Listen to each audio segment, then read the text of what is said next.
Welcome back to the Quiet on Set podcast powered by Cineman. I'm Ewan Gruff, and as always, I'm joined by Lachlan Teely. Super Bowl trailers have released since the Super Bowl was on, so obviously we're going to have a quick discussion of what went down. Disney is slowing down. Whatever that means, it's ominous. Whatever that means, Yeah. we'll have a look at that. And live action remakes of animated films, but not from the studio you'd expect.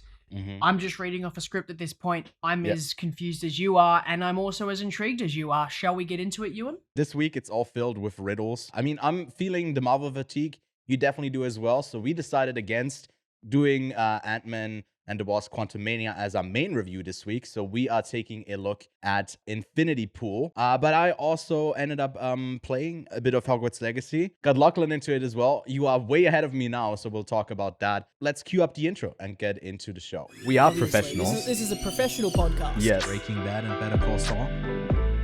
Hello there. Which actually, Did you this get is gonna me a be hat a as bit, well? Yes. So I've got Dooncam. It's just a camera with my Dune steelbook.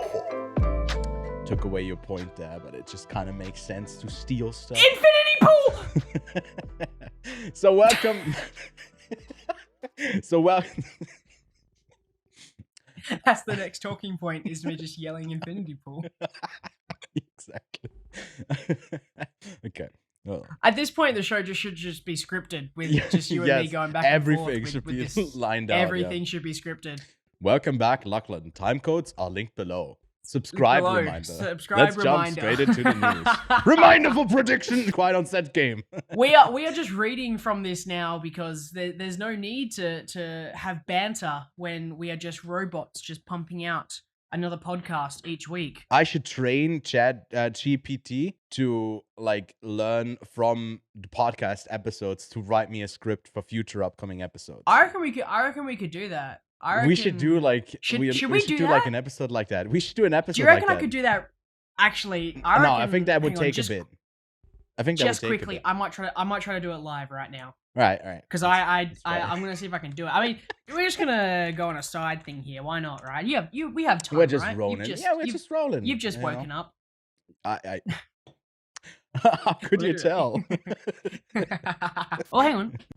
As an AI language model, I am aware of many podcasts and their hosts, including Quiet on Set, hosted by Ewan Graff and Lachlan Teely. Cool. Quiet on Set is a podcast that discusses movies and TV shows with a focus on analyzing and reviewing them. The hosts also share their personal opinions and experience related to the entertainment industry. How many episodes have they done?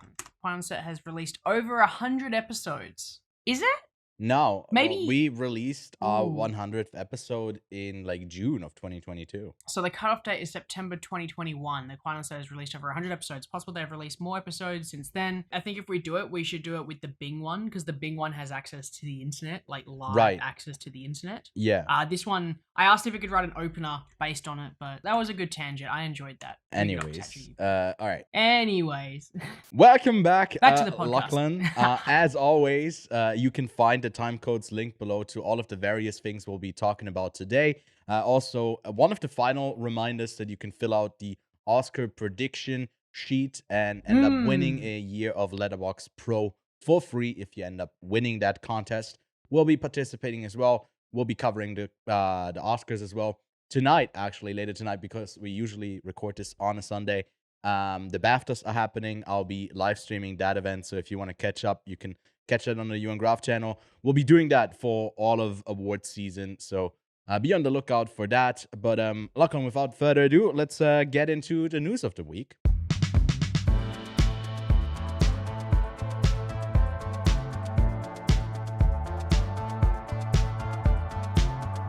And first up are those Super Bowl trailers. Some team went up against the other team, and then they clashed against each other. I honestly don't get American football. It is kind of baffling to me. Couldn't really focus on the games, but I did end up watching all of the trailers, the ones for, I guess, the films, but also all of the other ones. Made a tier list, did that live as well if you were curious about that. But, Lachlan, did you have a chance to have a look at some of the trailers? Anything that stood out there? I think I pretty much saw them all except for I don't think I've seen the Creed 3 trailer yet, or the Yeah. Dungeons of Dragons, or the Indiana Jones, but I Mm-hmm. pretty much saw everything else. And I did watch a little bit of the actual Super Bowl as well, but it was Right. playing whilst I was working, so I didn't get to watch the whole game, but I did watch Yeah. some highlights. I mean, from the standpoint of a good Super Bowl game, I think it was an exciting one because they won by like 3 points, which is really, I think, Yeah. pretty much one of the lowest amounts that you can win by in American football. So, yeah, certainly an entertaining game. I just can't get into it. I tried to watch the highlights, and it was a highlights of people just clashing into each other. I was like, that's can't be healthy. And it's also not that entertaining. There was also like one thing that I noticed when I was watching, that the Scream 6 trailer had like an audio bump in there. We've got to lure him in. Worse than the stuff when I try to put together 2 clips in our podcast here. It really stands out. And that trailer overall didn't give me a lot of like hope that maybe Scream 6 was kind of rushed as well. So I'm keeping my fingers crossed that they'll make this new location in New York City work. They've never done it outside of a, I guess, small town. So that brings a lot of challenges. Like, how do you make the goofiness of Scream work in the Big Apple? But we'll have to wait and see. Not for too much longer. That film comes out soon, in a couple of weeks. But to me, honestly, the highlight was that Super Mario Bros. Fake like call-in commercial with a really catchy jingle. Did you end up catching that as well? No, I'm watching it right now, and I'm having an absolutely... It's a bop, right? We're the Mario Brothers, and plumbing's a game. We're not like the others who get all the fame. When your sink is in trouble, you could call us on the double. We're faster than the others, you'll be hooked on the brothers. Thank you, Super Mario Bros. It seems like the only thing you haven't drained is my bank account. This thing is sick. It's so good. Was that a trailer for the movie, or was it just That was just the bit of ad fun? spot that they played during the Super Bowl. Man, so it was the Super they Bowl spent a spot. lot of money on that moment, and Yeah.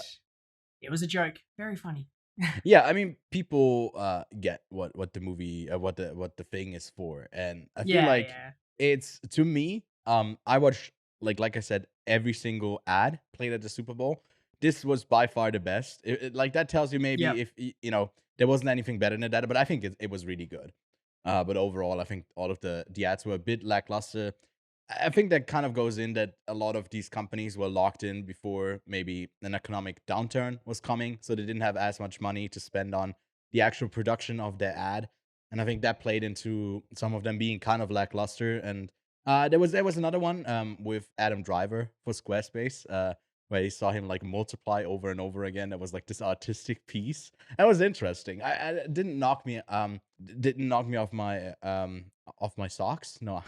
I'm losing my idioms. The less I spent in Australia or like some English speaking, I don't have any idioms in my head anymore. I'm sorry to hear that, Ewan. Knock me off my socks. I'm glad Is that you a know thing? that the entire That's knock not a your thing, socks right? off. Knock my socks yeah. off. That is it. Knock your socks off. I just when need you talk some about, Aussie like, time.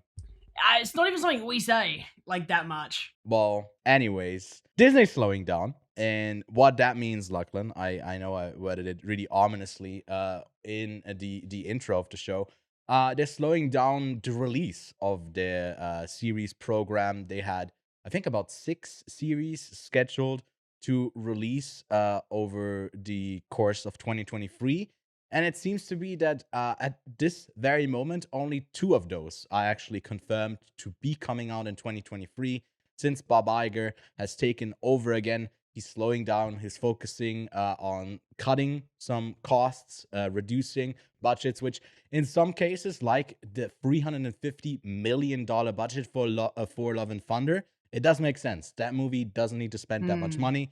But here you already got productions that are done. Instead of releasing them as fast as you can, moving on to the next thing, I guess they want to make an event out of each season of a new show. So the 2 confirmed shows are Loki Season 2 and The Secret Invasion series. So up in the air, but already done, I think, is the Hawkeye spin-off Echo and the Black Panther spin-off Ironheart. And there's also What If Season 2 and WandaVision spin-off Agatha. So a lot of spin-offs of already, series, and some of them better than others. But the expansion of the MCU is, I guess, being paused a bit, or at least decelerated. I'll talk about Ant-Man in a bit in what we've been watching, but they also canceled some shows. 2 shows that I don't think a lot of people were watching, especially people who watch this show, have probably not seen Big Shot and The Mighty Ducks. The Mighty Ducks Game Changers was the series called. They both had 2 seasons and are now canceled after these 2 seasons. I watched both seasons of Big Shot just because I thought it was kind of funny. It was like a John Stamos show where he goes to like an all-girls school and needs to be the coach of their basketball team, coming from like the big leagues in the NBA. And the Mighty Ducks is just like, a new generation of Mighty Ducks. And I'm a big hockey fan. I grew up on that original trilogy of the Mighty Ducks films. So, both of these shows were pretty horrific. If I'm being honest, they were really bad. So, I mean, who's missing them, really? The next thing to come is probably like High School Musical, the series, because since Olivia Rodrigo has been really busy with her touring stuff, they've just kind of written her out of the show. And it's really funny when like it's so obvious that they do that stuff. But we'll see. Other Marvel news also that the Marvels moved from their July release date to November, I think because they have a lack of shows that they can premiere in the fall to winter season. They moved that movie up, and November looks to be really stacked with Dune, the Marvels, that prequel to the Hunger Games, and there's a couple other things that come out that I'm blanking on right now in November. So yeah, as always, a stacked winter season. I'm just wondering, Lachlan, where do you see the future of the MCU going? We just started off Phase 5 with Ant-Man and the Wasp, and I know you haven't seen it, but what do you think this, does this have any repercussions for the future of Disney and the MCU? Look, I feel like Bob Iger, because I realized that if I refer to Bob as old Bob, it's not really the same because they're both called Bob. Yeah. Must realize that there has been a huge quality control issue with the MCU recently. Mm-hmm. And I don't think, obviously, quality control is Disney's main thing. These movies are still going to draw heaps of money either way, but you are going to lose a mass amount of audiences when when your core audience says this is a shit film, which a lot of people have been saying with the previous few MCU entries, that it's just not the same that it used to be. Since Endgame, it's hard to recreate that magic that they had in the previous phases. So, yeah. Look, I feel like this isn't going to affect the MCU because it's still standing on its own 40,000 million entry feet because it's got so many things happening in it. But yeah. I don't think that it's completely necessary for them to continue expanding at the rate they are, because it's just too much. Like, you don't need this much content. Everyone has been speaking about superhero fatigue for ages, and Disney just keeps wanting to ramp up the amount of Disney Marvel stuff that's happening. So the smart thing to do would be pull back MCU and pull out Star Wars and start slapping out some Star Wars content, baby. Let's see it. Let's go. They get like a similar treatment to what they did there with like after. So they were kind of going into the same direction or similar direction, mainly movie-wise, because they hadn't launched Disney Plus yet. With like, they wanted to do an Obi-Wan movie, ended up doing a pretty shitty series. But did the Han Solo movie, that didn't go over too well. Rogue One kind of worked out for them. They piggybacked on what was successful. I feel like the MCU is way more like planned out already, and they know where they want to end up. And with Star Wars, they'll cut their losses and see where there's some interesting Star Wars stuff coming up soon. I'm quite excited for. Acolyte. I can't remember the name of it exactly. That's coming out. That's sort of set in the High Republic era. Yes. Or at least the fall of it. There's a lot of exciting Star Wars stuff coming out, but yeah, I don't know. I feel like Disney should get off of the IPs that they've bought and start inventing some new ones, because I'm sick of certain IPs and I'm sick of certain things, and I'd like to see more original stuff, which it was really exciting to watch something like Infinity Pool today, because it was quite original, quite exciting, quite Mhm. fun, and that gave it a quite, at least for me, quite a positive view on it Yeah. because it's something I hadn't seen before. And going into another Marvel movie, it's kind of like, when we were discussing earlier this week, hey, what are we going to talk about the next podcast? And it's, Yeah. oh, we could do Ant-Man. And I'm just like, I don't really want to fucking do Ant-Man because I'm just sick of, Yeah. I'm sick of it being each week DC news and Marvel news and it's just so much like stuff happening around Marvel and DC. It's just, and then if you didn't have that, I feel like this film industry wouldn't be as successful because Yeah. they make a lot of money. Yeah. They make an absolute fuck ton of money. Mhm.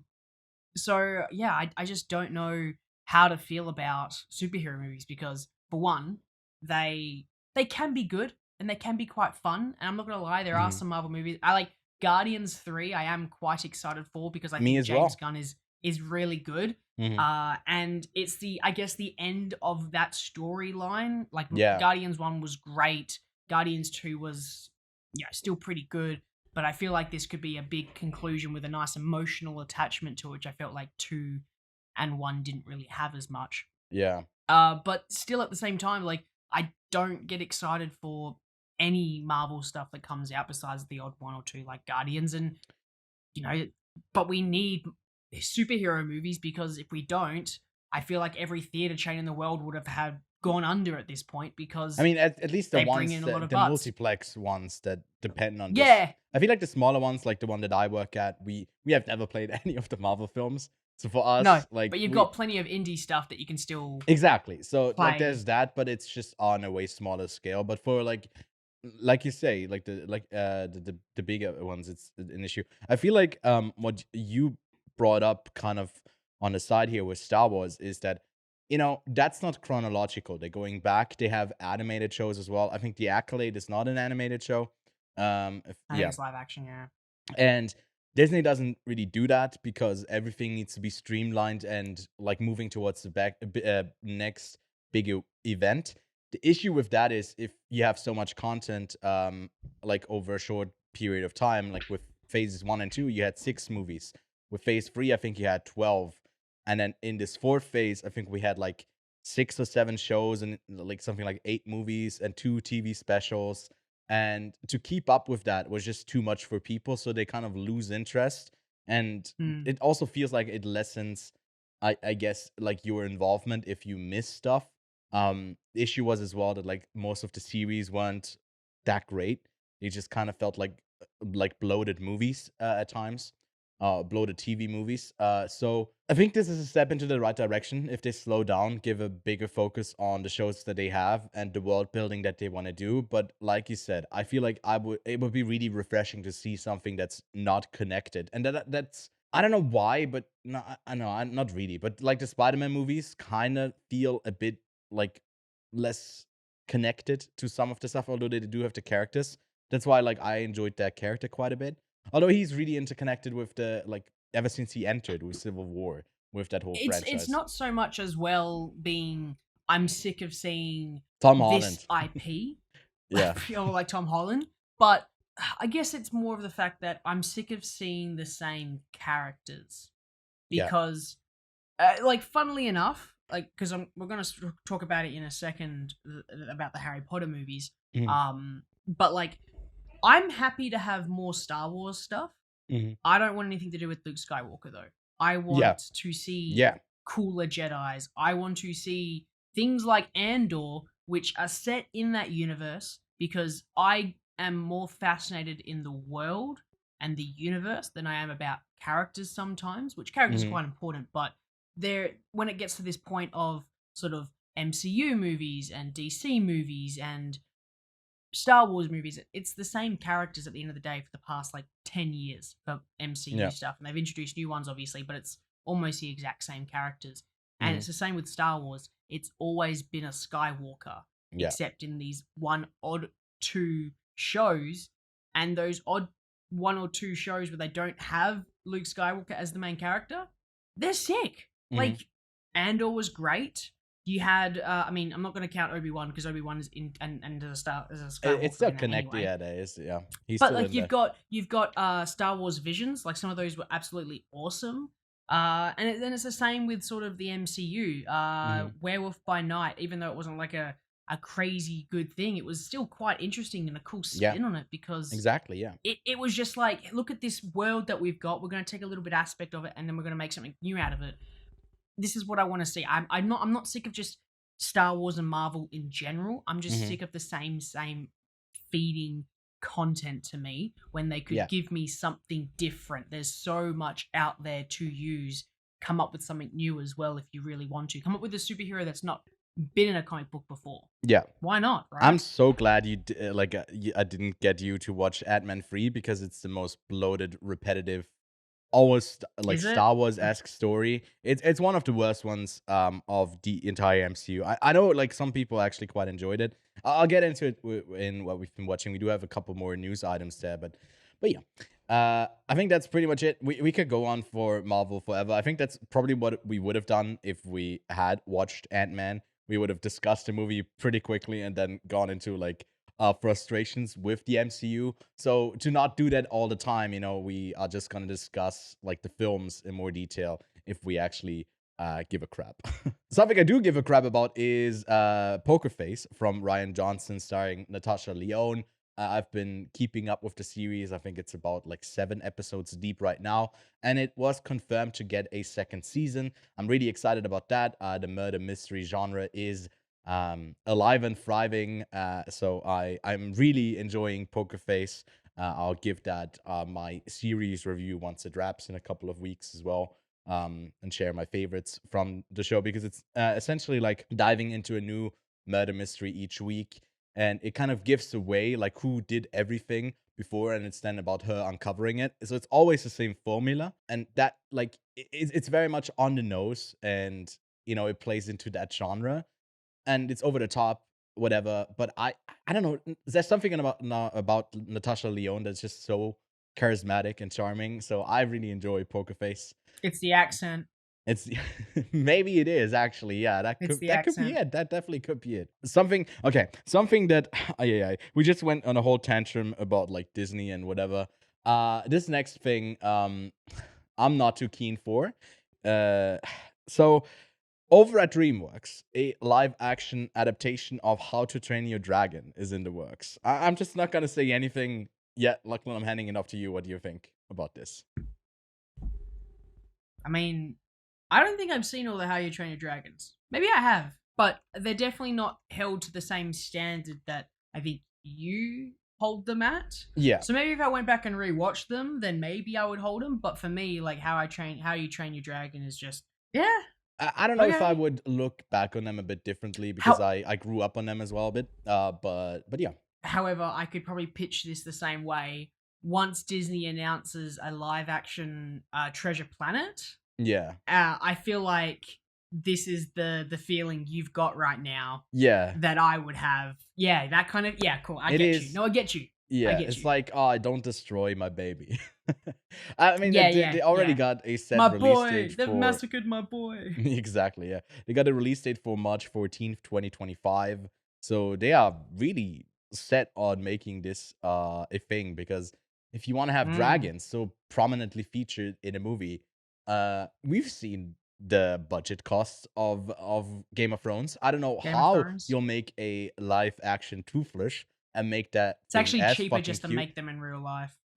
Yeah, I thought you were about to say it's easier. It's actually easier to make them without tooth. So Toothless is actually gonna be pretty cheap. Of course, yeah. But no, I don't know. I don't know about this. I think they just wanted an IP that they could remake, and I feel like it's the easiest one to do because the DreamWorks stuff with Shrek. What do you got to do?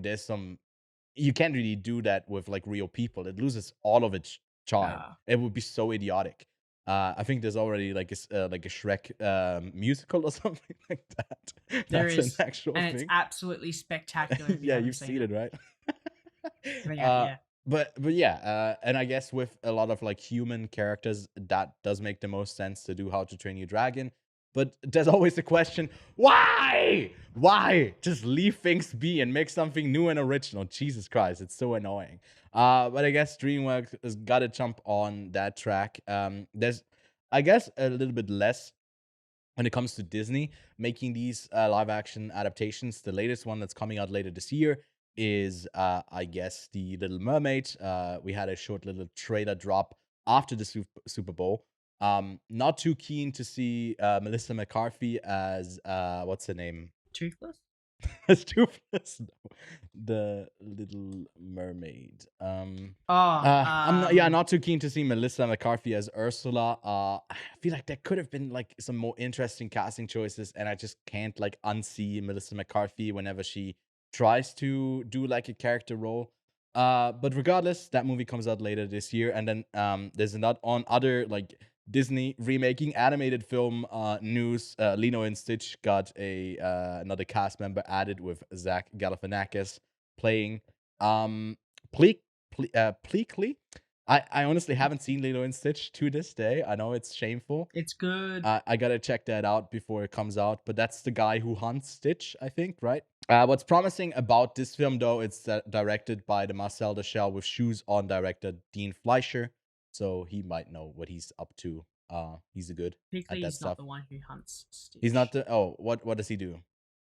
He's professor. He's like the no, he's like the gay best friend to okay. Jumba. Okay. Whatever his name is. I haven't watched it in so long. I don't know Single that character, Eye. so.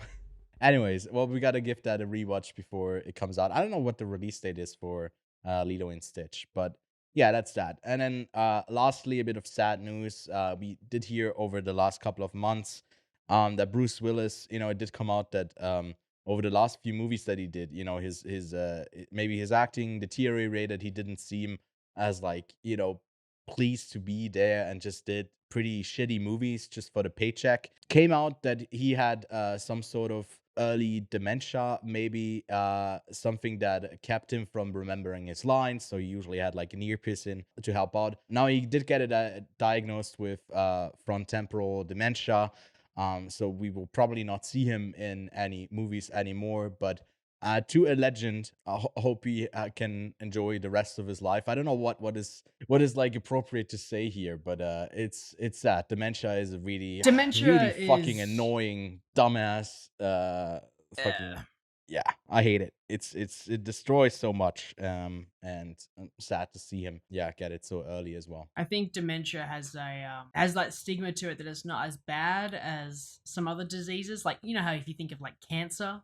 You go, oh, that's bad. Because you die immediately from it. It's more apparent on your body, but not on your mind. Dementia, you don't have that. Dementia is totally mental, and it's more affected to the people around you because you're physically fine, but you're mentally no longer the same person, and that's unfortunate to your family members because as someone who has a family member who has dementia, I've essentially said goodbye to them long ago, but they're still kicking around. Because they're still physically there, but they're not the same person that I remember. So dementia is a really hard thing on a lot of people. It's a bitch. It's a bitch. And it sucks that out of everybody, it's Bruce Willis. Like give it to one of the MGM producers or something like that. Not even naming those fuckers. No, don't say his name. The one who shall not be named. Give it to the fuckhead who did Quentin Tarantino's movies. Yes, exactly. Can you censor his name out? Yes, I'll censor his name out. Mirror maximize that dementia on those fuckers. I think that's it for the news. And we'll get to what we've been watching.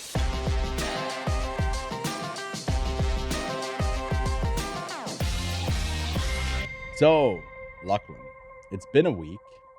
You had some time. Yes. I've had some time. Pretty much been a week since the last time we recorded. So what have you been up to? What? It was like Wednesday that we were like, okay, don't what have I been up leak, to? Don't leak stuff here. Oh my god. They can't know. I'm sorry, man. I've been up to a lot. Yeah. Not regarding movies though, because I don't know what it is. I think it's because I was binging a lot of Oscar stuff. Yeah. I'm quite like sick of watching things. Even though I've still got like 3 weeks to go till the Oscars. So I've still got plenty of time to pretty much watch everything I need to. Yeah. But in terms of what I have been watching, my wicked partner has got me obsessed with Australian shitty TV shows. Nice. The one in particular, I don't know if you ever heard of it. It's called Married at First Sight. I haven't. No, I only know Neighbors Cool, let me because give- Margot Robbie was on it. My friend, let me give you this incredible idea to this show. Okay. Okay, Is it so it's a reality something to TV. do with like they marry at first sight?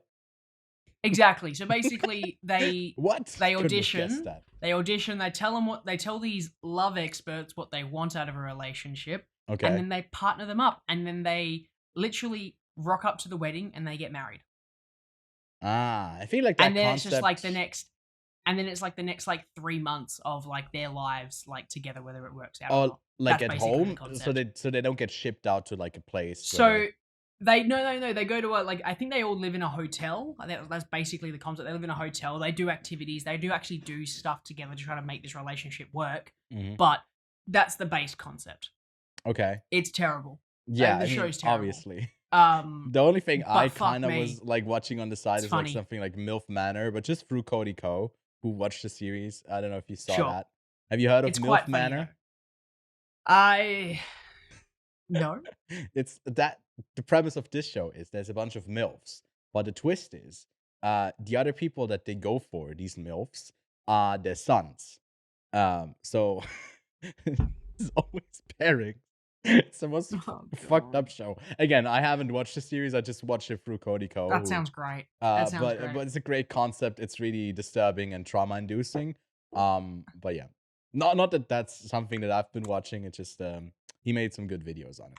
But that's pretty much what you've been watching. But you've been playing something that I also have been playing off of my recommendation Yes. of it last week. So have you been Well, enjoying before, Hogwarts hang, Legacy? hang on. I'm Hang sorry. on a second. Sorry, Hang on a the second. segues. Hang on a second. Okay. Before I shut even up. get into the other one, Sure. Metroid Primary Master was announced, and I was Ah. able to pick up Metroid Dread for Yeah. cheap. So I've been playing Metroid Dread. Mhm. I love the original Metroid games. Mhm. I never played them originally on the original consoles, but there was obviously the later renditions that came out, and I played those and Mhm. through emulators and stuff like that. I really enjoy the Metroid games, so I'm super excited to play the remaster, but never got to play Dread when it came out. So finally get around to that.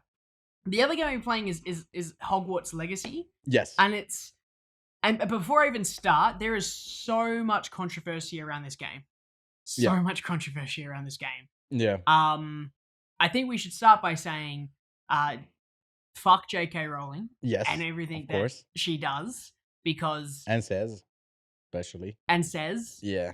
fuck that. But the game itself has a lot of flaws. I'll tell you that for a fact. But it has Yeah, got I'm the noticing core that as well. gameplay. The core gameplay loop is pretty fun. I have to admit, spells and stuff are pretty fun. Yeah. I don't think the game itself is anything out of this world, but I will admit, like, the core gameplay is an enjoyable experience. Just mismatching spells. I don't know if I've told you this, but I don't like Harry Potter. You've said it a couple of times, I think, by the people mostly know. You found the character I of Harry don't Potter like- to be quite boring. Well, I mean, he gets everything given to him on a fucking silver platter. Yeah, which isn't too different in this film or this game, or they just want to prove you like you have to prove yourself over and over again. Like the story, I think is the Yeah. weakest aspect in this, especially the main story. I haven't finished the game just yet, but I think the side quests are kind of fun, and I know you're a completionist, But like, so you're probably playing. I'm a like, all the- completionist, so Yeah. I'm farming a lot of resources and stuff like that in the game just to get built up, and I'm doing all the side content. I've chucked in like 20 hours to the game, and Yeah. I just enjoy exploring. It's the same. I recently like started replaying Red Dead a little bit. Well, not replaying, but like continuing on from a save, and I would just walk Right. around and I'd just explore, and that's what I do with this game. Yeah.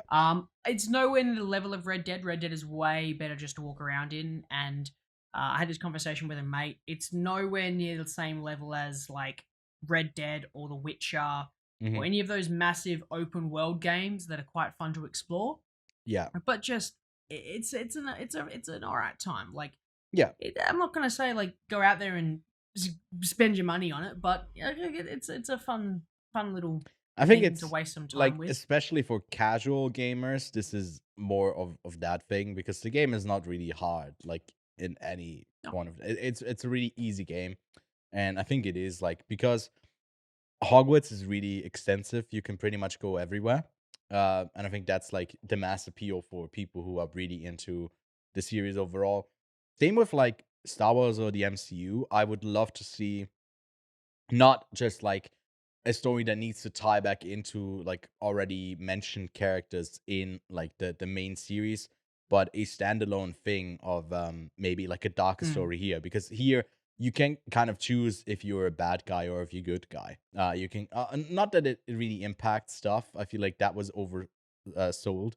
I think it just comes back Yeah. to like right before a cutscene you have like 4 options, and that like I guess changes like the cutscene that comes after, Yeah. but it doesn't have like a huge Dialogue impact. trees don't None- impact yeah, they- anything. no. This is not Fallout really, no. 4, Witcher 3 dialogue. This is not Mass Effect dialogue affecting the story. You Yeah. can literally just press up or down and just pick whichever dialogue, but it's going to end up being the same result anyway. It's just it's a Um, role play that you got to do yourself. It's like, haha, Yeah. I'm behaving like a dick, but yeah, they give you the same response. And the dialogue is also not that great either. Like, no, at first, and the motion I'm capture quite a- stuff. Eey. I'm quite a big dialogue person when it comes to games. Yeah. Because you said that I should just skip the dialogue. Because I was yeah, like, I couldn't no, concentrate. I It won't. didn't match. I up don't at skip times. dialogue. I told you Yeah. I don't skip dialogue. Mhm. I don't do that. I will go through each of like the extra settings. I'll hear what they have to say because they might give you clues. Yeah. Because I turn the mini map off. I don't use the mini map. Oh, okay. So I can He's get a a bit more hardcore immersed in the gamer. game. I'm Yeah. a hardcore. I like a challenge, right? hmm But I'll tell you what. I don't go through the dialogue trees anymore for this game. Right. It's just they're so boring. There's Yeah. nothing interesting. And they to talk it. so slowly as well. Um, I don't know if I'm just not oh, used to God. it, but it's so slow. It's unfortunate. I just kind of want a fast but- forward thing. Yeah. I'll keep playing it. I'll get to the main story, and then Yeah. I'll decide whether if there's enough post game content, post story content. If there's enough of that. But Yeah. this game, Metroid, is Mhm. fucking sick. Yeah. Oh, Glad so to good. hear that. But yeah, that's all the stuff that you've been watching. We've been playing, but I've been watching some stuff as well. First up, I caught for the first time ever Park Chan-wook's The Handmaiden. You've seen it before, right? No. No, you haven't seen it. Blind spot for the two of us. I think we both really love Park Chan-wook and his work, and you can see his stylistic expertise come through in this film as well. It's one of the films that I've it's really praised on Letterboxd. I see it in a lot of top 4s. To me, it wasn't like really up there like that much, and I enjoy quite a few other Park Chan-wook films more than this. But it's just a technical marvel again. I think he's one of the best filmmakers to utilize editing in a really smooth way to both carry along the story, but also have impactful like stuff happen for the characters. He's just like molding those things together really neatly. And The Handmaiden, definitely give it a Can I- try if you can. It's Can I guess what it's about? yes, sure. Can I guess what it's about just based on? Just on the So I'm title. on IMDb. I'm on Oh, no, okay. I'm on the IMDb thing. Yeah. And I've scrolled down to storyline, and it's obviously got like tags to Yeah. like, tell you what it's related to. Ready? Mm-hmm. Lesbianism, Mm-hmm. Yes. female nudity, Yeah, lots of it. lesbian sex, Mm-hmm. repeated scene from a different perspective, and Yeah. erotic book. So I'm Yeah. going to guess that there's multiple perspectives from each character, Yes. and there's a romance between two women. Yeah, it's very That's much like forbidden. But yeah, no, I don't know if the forbidden part is really the focus. A lot of it It's is portrait like, of a lady on fire, except no, from no. everyone's perspective, and set in Japan. it is not set in South Korea. No, but What? close enough. In a period. Oh wait, of Japanese occupation. Sorry, I just read Yeah, yeah. Japanese, so I thought it was Japan. I mean, one of the lead characters is Japanese. To me, to be honest, with like pretty much all of Park Chan-wook's films, they are confusing on the first watch. They get better when you rewatch them. I felt the same with this. I feel like this movie is way too convoluted in a sense of like, those narratives that it goes back and shows you another perspective. It's so many like twists and turns. At some point I thought, am I in an actual good M. Night Shyamalan movie? What is happening? So Yeah, it's great. It's also like up for debate of like the it also like tackles like the male gaze. That erotic book is like one of the, I guess, story plot points as well, where there's exploitation of like the female body, but also the female experience, and all of that gets exploited. But how does it get taken back if those two connect in a sense? And at the end, like it's a lot of just us watching sex happen as well, and nudity. So that like brings the question around to, well, what are we doing other than like gazing right now? So for that, like I think it definitely sparks a lot of interesting conversation, but it's nowhere near like the quality of like Portrait of a Lady on Fire, to me at least. But that's a near perfect movie. But The Handmaiden still a big recommendation from me. Can't say the same thing about the third Magic Mike film, Last Dance. That one just didn't really have a lot of focus, and it just told a story of Salma Hayek, who's rich, and then um, Mike's back to dancing, and he dances for her, and then she takes him along to, I think, Europe or something, to be the head of like her theater thing that she wants to do. And it's just like really unfocused, because then the main point of contention becomes, is the theater thing happening or not? And like there's no really narrative focus for the characters, or the plot lines aren't really interesting. It's also just Magic Mike alone. All of his American counterparts are basically there for a quick Zoom call and then they're gone. And it's just not as memorable. Dancing scenes are probably still the highlight, of course, for Magic Mike, but can't really recommend this fourth entry from Steven Soderbergh. And then last, and also least, Ant-Man and the Wasp Quantumania is out in theaters. We kind of talked about it a bit when we talked about the Disney stuff. It's a bit disappointing. We basically see the new edition of Cassie Lang. That's Scott Lang's daughter, played by Paul Rudd. Not the daughter who's played by Paul Rudd, although that would be kind of hilarious. They get sucked down into the quantum realm, and it's another introduction to another Kang that we first saw in Loki, the one who sees. I'm basically giving you the rundown so you don't have to watch Ant-Man Quantumania right now. I'm keeping off of like too many big spoilers, but essentially, really nothing happens in this movie other than they get sucked down there and they have to escape, but have to make sure that Kang also doesn't escape, because then he could, I don't know, go further in his plans, whatever. Overall, this is really just a placeholder thing to introduce another Kang, similar to what they did with Loki. If you know the end of Loki, that's pretty much what happens at the end of this as well. So it feels kind of inconclusive. I think in the post-credit scenes, they do touch a bit more on, I guess, him reappearing, leading up to the film in 2025, the Kang Dynasty. Jonathan Majors is amazing. I didn't really see it in this role, though, because he wasn't given much. The dialogue is worse than the dialogue in Hogwarts Legacy. Yeah, it's really horrible, Yikes. cliched, and none of the characters progress in a way.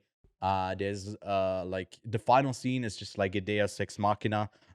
Really, like, I know that term is overused, but it's really just that. And yeah, a really underwhelming film, one of the worst ones. And it's crazy that Ant-Man got that trilogy completed before Guardians did. To me, I know that it was with the James Gunn debacle, getting fired and then rehired. That's why it took longer for Guardians to get made. But still, it's weird that like this thing that at one point had Edgar Wright attached to it, which would have been so exciting, is now done by someone who, I think, Peyton Reed, who hasn't had a lot of imagination for the series other than being a cog in the wheel for the rest of the MCU. So yeah, can't say many positive things about Ant-Man. MODOK is in this, by the way, if you know that character. I didn't before, but there was like a short little series that they did on Disney Plus for it. He's all right. You can see his butt at one point, which is interesting, and it's actually, I don't know if I want to spoil this. I guess mild spoiler warning for Ant-Man, but it's Darren Cross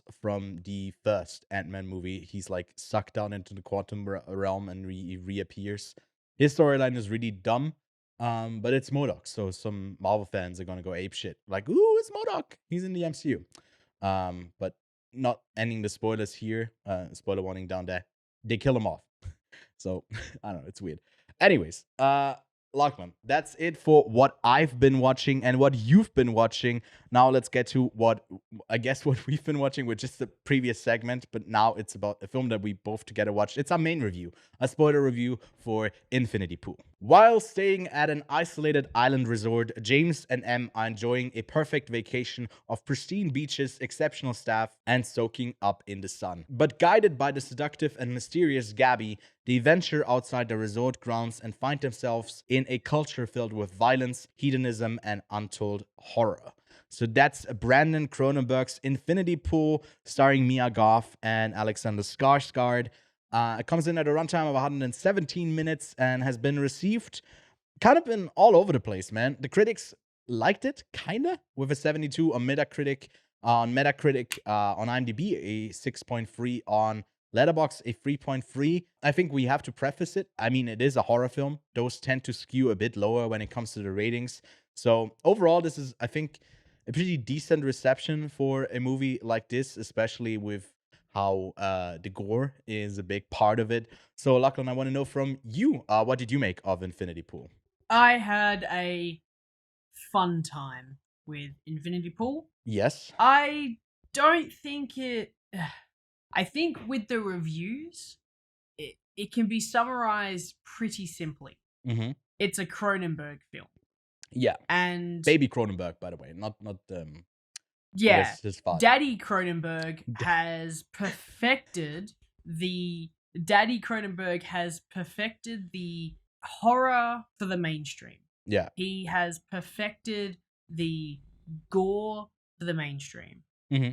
Baby Cronenberg is learning that, and he's taken baby steps because his first big debut with Possessor, I believe was in my opinion not the greatest film, but it had some really awesome elements, some really unique elements that I think will now kind of become his staple visual style. Taking his dad's love of disgusting creatures, the classic Cronenberg creatures, and the gore, and bringing that to his own spin with a bit more of a psycho-sexual thriller aspect to it in a way. Because with both Possession and Infinity Pool, Possessor, forgive me, and Infinity Pool, there's this aspect of body horror. Yeah. But in Infinity Pool, it becomes this sexual horror that's mixed in with the body horror, where Possessor was more of a psychological thriller in a way. Infinity Pool tries to stand on its own legs, but I think the biggest downside is its story. It's just a little bit... It's a bit thin, right? It's a bit thin. There's not much to really do. Yeah. Once you're done with it, you kind of just thought, you're going to just go, okay. And I didn't really want to think about what he was trying to say because there wasn't really much to actually take away from it. It was just I think that's also not what he tries to do here, which I respect that it's not like supposed to be this like deep societal critique of like people on holidays essentially. And we do want to give an overall spoiler warning here. If you haven't caught it yet, it is out on VOD, so go give it a try. I mean, we can kind of stay clear of spoilers here, but I'd rather get into it because you can sum up this movie in basically one sentence, which is oh no, that's actually kind of hard now. No, James does a crime and gets cloned and then exploited by the people who also get cloned. That's essentially what happens here. And that just gets done over and over again. And I think it toes the line of us like not showing us certain things of like when he gets... I didn't really get the concept of like, obviously these other people who do their vacation there, they have been there a couple of times, they've been through this a bunch, but it's weird how they just roll up with a different clone like a couple of times it's the same bit over and over again, just like in a different way. But I thought that like the individual times that it happens, it's like a different kind of fucked up each time. So I kind of enjoyed it. How did you feel about like that? like reveal of like, hey, here's another clone that you got to do something with. Yeah. Again, there wasn't really much of a shock to me for this film. I kind of followed it quite clearly. There wasn't really any confusion at all. Yeah. But the yeah, I don't feel anything with this film at all. Right. That's the awkward part about this. Like, I didn't think it was a terrible film, and I don't think it's a incredible film. But Yeah. because there's no substance to it, he's not trying to go for a message. That's the issue I have with it. Films are made, and there's a message that you can kind of get the underlying tone from. This Right. one doesn't really have much going for it other than rich people bad in poor countries, and that's really all I can get from it. And it's a thing that's been done before. Yeah. So for me, like, this film, like, it's pretty just flat with Yeah. how it presents itself, other than its visual style. And both Mia Goth and Alexander Skarsgård, who I think are absolutely brilliant actors and actresses, they are wicked with the performances. But I just feel like the overall story just kind of, like, it gets super interesting super quickly when they're like, we're going to clone you and you're going to watch your death, and how that has a psychological toll on both M and sorry, I forget what James. James. What are you doing, James? For anyone who hasn't seen the film, that's going to make no fucking sense. But Yeah. how that has a psychological effect on both M and James, watching, James's clone die. So I mean, to me, like, the most compelling part of it overall, other than like the basic backdrop of rich people bad on vacation and they don't have to, I guess, endure the repercussions of stuff that they do to other people. That's the gist of that. The more interesting part to me on the character level was like, well, what about like the clone makes him less than James? Because he deteriorates, like his mental deteriorates, and he becomes less and less himself. And the reason why he escapes is not because he wants to save like the original being, but he just kind of gets freaked out by, the escalation, and he liked it at parts. And it's like, where's the line drawn for this character and like with cloning? And that is more interesting in the idea other than what is tackled in the movie. But still, it is an interesting concept that I guess each time you bring up clones, it comes up with that, especially if the concept is like that you kill the same person over and over again. I found that really thrilling, and I rewatched it for this week because I was kind of intrigued, and liked it a bit more on the rewatch. Oh, interesting. Yeah. I think something that stands out here is definitely the visuals. Those really flashy bokeh montages of, I don't know if it is like neon light or if it's even just the bokeh of like out of focus light in the background that gets meshed together in especially the sensual moments. I don't know what the idea. No, it's also sometimes with the violence as well. It's kind of meshed together. So I found that just interesting to see visually. Again, I don't think it has like a huge impact on the story or a bigger message or whatever that the movie is going for. But still, it was kind of mesmerizing to see.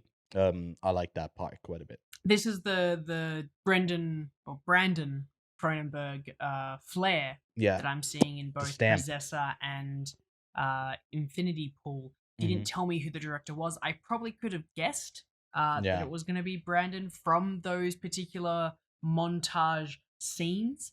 They seem to be his staple. They seem to be his bread and butter when it comes to films. This visual storytelling of some sort of connection between whatever the main protagonist is having, whatever is happening to the main protagonist, I should say, through this crazy montage. It happened in Possessor when they, I can't remember much of that, but it was like that big moment where this montage comes along. It's the same with this one here, especially in that freaking psychedelic scene in Infinity Pool. There's a lot of a lot of montaging going on. A lot of montaging, yeah. I feel like what to me it was the most interesting thing about it as well is that the like depiction of violence on screen or the depiction of like sensual sex or stuff like that is always coming from a way of like this is detached from the person who is playing that character, and we're watching them fake doing something. And that is really like personal, or in the other way, like really just in a way depicting violence that it's not endorsing it, but dramatizing it for our enjoyment. And I feel like if you condense it down into a montage and layer it all up, especially with a film that's so focused on the violence and in parts also on the sex, but not as much, it becomes something different. And if those scenes were just like sex scenes, and it's just like we watch those two fuck for a bit, and then there's a bit of violence, then I think it would have felt a bit more like, okay, here's the sex scene in the horror film, but it's I don't know, it evolves it into something like slightly different. So it's Into like body a bit horror. easier to see. Yeah, I don't know. It's like something new that mainly he does with the two films he's done so far. So I mean, I'm interested if he'll return to this and do it even It's more. the yeah. psychosexual thriller, psychosexual aspect to this hypersexualization of people, and this hyper violent, characteristics these people have. This is just Yeah. like their entire personality is being violent, being sexual, being drawn to each other, and that's what draws James in. Is Mia Goth's appeal to him immediately, how she draws him in. It's quite done very tastefully at first, until he's taking a piss and she comes around behind from him and they The start doing the quickest naughty, and bust, it's like, man. Who would bust? yeah, right? Anyways, I was like, that It's broke my it's illusion more than anything else. Like, Jesus Christ, you bust quickly. so there's an aspect Yeah. to this film where I didn't like how hypersexual it got so Yeah. quickly. I would have preferred it to stay a bit more into the end, because that keeps the shock appeal there. But I guess they do build it up quite well. I would have really liked to have seen a bit more of the clone aspect a little bit more. Yeah. I feel like that Just was the probably one the most time, right? fascinating part. Yeah, Yeah. give me some crazy pool of blood. Give me something in that other than just that one scene. Infinity other than the pool one filled cloning with blood scene. is what you expected Yeah. to get out of this. Yeah. Well, I was hoping for I guess more of a which one is the original you kind of thing. Yeah. Situation between these ones. Like, I mean, the, it ends in a really like weird place as well, where he doesn't leave. he doesn't leave. Yeah, and then it just kind of ends. So Yeah, the ending was a bit, in my opinion, shit. I think he didn't really know where to go with it, and he ties it back No, to you don't. rich people bad. That's why, like, when they leave, he's just like all like fucked up in the back, and they just talk about their daily lives again. That's the most like messagey the movie ever gets. And I don't know what it's supposed to symbolize, that he can't let go, or maybe there's a part of him that kind of wants to stay, or whatever. He doesn't have anything to return to. She kind of broke him when she told him, like, you're just a failure. I didn't even read your book, and you believed it, you pathetic little Jamesy boy. And yeah, from him, he's kind of, if you put a author into the main protagonist's role, you basically a lot of times just have a blank canvas. Because like everyone imagines themselves to be like this artistic person who could write a novel or whatever, or it's just like hasn't gotten there just yet, or like whatever. And that's like a lot of the tropes for author characters. And it's like it's such a good um it's such a good just like POV for us to peer into a movie. And he doesn't have much other than, look, we got Mia Goth and Alexander Skarsgård, who are amazing actors just with their eyes alone. And then they usually bring, especially Alexander Skarsgård, his whole body into it. Actually, Mia Goth as well, but not as much in this as she does maybe something in like X or Pearl. But they're both incredible actors and actresses. So that's why I think it elevates it up. I think with a different cast, this movie would have like flopped. Actually, it wouldn't have worked as well for me as it did. But yeah, any other thoughts on Infinity Pool before we share our rating, Lachlan? Well, going on to the story side of it really quickly, Yeah. both the ending, as I said, was quite trash. Mhm. I also thought the final put down of James with Mia on the car, Yeah. that kind of reveal just to be a bit like, okay, I don't see why that's so. You know, don't know why that needs to be this way. I feel like Yeah. the reveal of her not reading the book could have been a bit more, because it kind of Mhm. just seems like all of a sudden it's like, we don't like you for leaving. We're going to really hammer you down. There should have been a bit more of an actual tangible twist, and that should have been brought out a little bit longer than just that one, like that big part where the dog comes out. Like, there Mhm. should have been a moment where they reveal a bit more about that, being Yeah. like, I didn't know who you were before I saw you. I researched about you, yada yada yada, and then the book reveal at the end. Mhm. So yeah, I just didn't feel like the story was fully there. I feel like it could be fleshed out a little bit more. Mhm. Yeah, at times it feels like there's a couple of ideas for scenes, and then to connect them a bit more, it's a bit harder. Like, not with the bus scene, more with the dog thing to get there. I feel like you do need the bus thing of them like disrespecting that one version that wants to escape. And yeah, I feel like the ties aren't like as neatly struck together, tied There was together for also this. a thing that I read recently, that was a casting that was penned early on, where Robert Mhm. Pattinson was actually going to play Oh, James. oh. I don't really have a preference between Alexander Skarsgård and Robert Pattinson, to be honest. I think they're both I can great. definitely see Pato doing this one. Yeah, See me as well. Robert Yeah. Pattinson doing this one.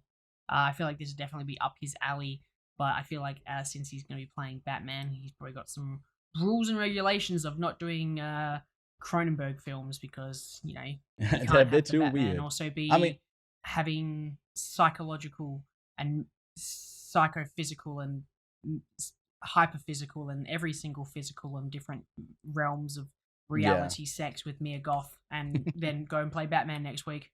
I mean, the thing is, I couldn't see Robert Pattinson in The Northman, but I could see Alexander Skarsgård as the Batman. Oh yeah. So I yeah, agree with that one. they do have both quite a bit of range. But Lachlan, where do you end up as a rating for Infinity Pool? For Infinity Pool, pretty easy 3 stars for me. I'm not, as I said, blown away by this film. I'm not amazed by it. I just feel like it's sitting there. I think 3 stars is also what I gave Possessor as well, Yeah. off the top of my head. But yeah, Cronenberg, there is so much he can do. Like, there is so much he can do, and I feel like there's a lot here and a lot of elements that I quite like that he can just make more of, and I'll be like, Mhm. yep, 4.5 stars, maybe even 5 stars, because there are moments in He's this got film that where I'm movie like, in him, this yeah. is sick. Like, this movie's sick, and then it's just everything else just starts to fall apart around it. So yeah, I feel like a 3 is where I'm at, which is again the same score that I gave Possessor. Interesting. Yeah, I feel like just looking over his dad's filmography, I was wondering, how long did it take maybe him to find his own footing and find his own, like, because he made almost 50 movies. Pretty So quickly, was it? Would it be pretty quickly? Because I feel like it would have been like, I think he had a hit early on. Well, he did a couple of shorts, TV movies for a bunch, which I guess like Cronenberg Jr. didn't really do. And his first real, I haven't seen Shivers. That's like one of his first like big actual movies. And then the big one here would be Scanners, followed up by Videodrome, The Dead Zone, The Fly. So he had like a run in the 80s where he was doing back-to-back hits, and then he hasn't done I mean, yeah, Crash, Spider. I haven't seen like more of his later stuff, so he really had a period where he was shining the most, and now Crimes of the Future is one that's like really, controversial of who likes it, who doesn't. So I feel like Cronenberg Jr. also has that phase in him where we get just like banger back to back to back. I feel like the potential is definitely there, and I'm keen for his next movie. I bumped my rating from a 3.5 to 4 on the rewatch just because Ooh. I really enjoyed the visuals, the performances, and didn't mind the story being kind of lackluster because it still gave me the ideas and the thoughts, about cloning. So that aspect is still kind of fresh to me because it hasn't been done in a super well way like yet. I feel like the cloning thing is still in its infancy when it comes to media depictions of it. So I feel like this is one of the better ones that we got so far. But yeah, Lachlan, if you had to pair up Infinity Pool with another film, what would go along with this one? Oh god, I actually haven't even thought about the double feature. Infinity Pool. So my brain goes infinity, so a lot, big, and then pool. Pool is full of water, a lot of water. The ocean, movie about the ocean. So there's so many that I've got. I've got Jaws. I've got Deep Blue Sea. I've got Waterworld. Did I say Waterworld already? No, Yeah? no, not yet. Are No? you resting on that? No. Waterworld? No. I got sure? one more. One more Okay. that's just as good. Infinite water. Water, ocean, body horror, scary. Finding Nemo. Finding Nemo. I like that pairing. I thought you were gonna say like Infinity Pool and present this as something new because it's a clone of the actual thing. Just watch it again as your clone I like version how you of went it. there. Yeah. I got a wholly different pick for a similar reason. Because we got the ocean in that film, but they shot it in a small little pool in a studio, and that is Alfred Hitchcock's 1944 film Lifeboat. If you haven't seen it, I think not a lot of people have. It's actually like a really solid, in TV, you call these bottle episodes where they're stuck in one place, conversational piece between these characters that after their ship has gone down and sunk, they're stuck on this lifeboat together. And it's a really great film about the conflicts of people in a confined space. New releases. Lachlan, on February 21st, when this episode comes out, people can go see the last film that I have yet to see on the Oscar nominated list, and I have completed and watched all of them. So you can sure as hell can expect some coverage about that because next week I think we are talking about our own Oscar nominations and our predictions. I think it is time to share our thoughts on what actually was what would be the awards like if we get to vote on them. But EO, the Polish film with the donkey, is getting a VOD release, so we'll be chatting about that next week. And then on February 24th, the biggest hit here that I would like to emphasize, to focus on is Cocaine Bear. Which I guess is really trying hard to be like this. Look at this freaky thing that shouldn't be a movie overall, but look at us. We're making a movie like this. It's so silly. They amped that up quite a bit. But that's coming out into theaters. So I think it's only the States right now and maybe some other places internationally. But we'll have to see when we get to catch up on that one. But that's it for this week. Next week, like I said, we're talking about the Oscars a bit more. Because other than Cocaine Bear, there's not that much coming out. And after that, we'll dive into Creed. But in the meantime, don't forget to leave a like on this video and then subscribe to the channel to not miss more episodes of the podcast. You can follow us on all of our socials. Those are linked below in the description as well. And then we'll see you next week. So thanks so much for tuning in. See you then. Bye.